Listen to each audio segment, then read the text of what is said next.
This is Heart Rhythm TV. I'm Roderick Tung.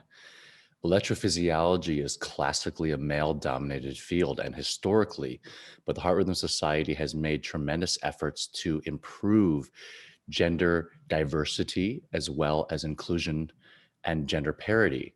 Have our efforts as a society actually been reflected in improved representation at the Heart Rhythm Societal annual meetings? With me today on Heart Rhythm TV, I have Sunita Ferns, Associate Professor of Pediatrics from the University of Florida School of Medicine. Welcome, Sunita. Thank you. And past president of the HRS, Ann Curtis from SUNY, Distinguished Professor. Welcome, Ann. Thank you. And I know, Ann, you served as president in 2005, 2006, so you have great perspective in this, looking at the past 15 years.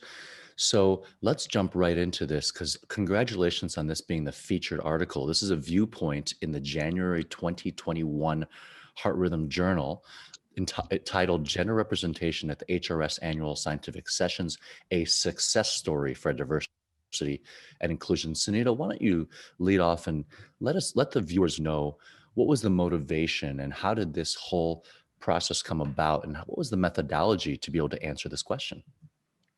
We hypothesized that recent efforts by the Heart Rhythm Society to improve diversity have led to an increased female representation. And so this was a retrospective data review accessing an existing HRS database on gender distribution over the last 10 years. And what we found was that while the female representation in terms of attendees has increased only slightly by about 1.2%, there was a significant increase in the gender representation of women in terms of speakers. And it appears that about 13% in your paper of registered attendees are female. And is that really where electrophysiology is currently in terms of the percentage of females we have in our wonderful field? Yes, I think what Sunita is saying is that the percentage of women who actually attend HRS is a little bit higher than the overall percentage of women in the field. And I think that's because when you go to these national meetings, it tends to be a little bit more heavily dominated by people in academic careers.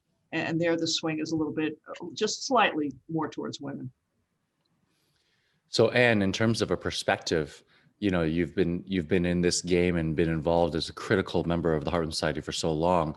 I also saw that one of the supplemental figures shows that when you have a female abstract committee chair or planner, then you actually do have more female faculty. But it was also nice to see that at least 3 males had actually bucked the trend and were higher than the average. Do you think we're going in the right direction, and which direction should we be moving into, Anne? I think we are moving in the right direction. I think you get there with diversity when you shine a light on it. You need to be looking at the data because a lot of times there's a lot of unconscious bias. So not that anybody's deliberately doing that, but when you think about asking people to be speakers, a lot of times people will go with whom they're familiar with. So people that they know very well. And that's not unless you actually look at it very carefully and say, gee whiz, I mean, you know, we've just put together a whole bunch of sessions and they do seem to be male dominated, that you can get in there and say, we need to make some changes here. So I think overall, women should be represented at least to the degree that they are in the field currently. And actually, ideally to me, as a representative of academic electrophysiologists. So I think we've gotten around the right number right now, but that's also been because we do pay attention to it. And I also want to highlight and underscore that we currently have a wonderful overrepresentation because we had the first time historical back-to-back female presidents with Dr. Andrea Russo as well as, and now Christine Albert. And then now for the first time, our executive committee has a majority women. So I think HRS is really leading the way in all of cardiology. I'd love to conclude to figure out how do we get more of the talented cardiology fellows to actually go into our wonderful field of electrophysiology? That's an excellent question, Dr. Tung. And I think the reason women are not entering in electrophysiology is to some degree multifactorial. The career preference of trainees that put a premium on work-life balance does not align well with interventional cardiac specialties. And unfortunately, electrophysiology does tend to get lumped in with interventional cardiology, where people see fluoroscopy, lead aprons, and emergent procedures as inevitable. But you are right, this is not really the case. Fluoroscopic fluoroless procedures have much improved exposure to radiation, and EP emergencies are few and far between. The other big factor, I think, is lack of mentors in the field, as Dr. Curtis already mentioned. As a trainee, when you look around at EP procedures being performed in your hospital or at an EP conference, if you are surrounded by men, the perception is that the field is less female-friendly. So identifying and addressing cultural and societal barriers on perceptions about electrophysiology, I think, is crucial to access the full range and diversity the field so richly deserves. And what are your thoughts about how do we get more female electrophysiologists and those interested into our field? Well, I think what we have to look at first is make sure we get women into cardiology, because you can't go into electrophysiology if you don't do that first. And we have an underrepresentation of women in cardiology as a whole. It's a lot closer to 50-50 when you look at those who go into internal medicine. There's a real drop off to cardiology. And so that's our first hurdle, is making sure women know that cardiology is an exciting field, as we all feel it is, and get them into that. And then once they get into cardiology, the majority of women will go into non-invasive cardiology. And so we've got to encourage them to come into electrophysiology. I think that a lot of that is role models, really.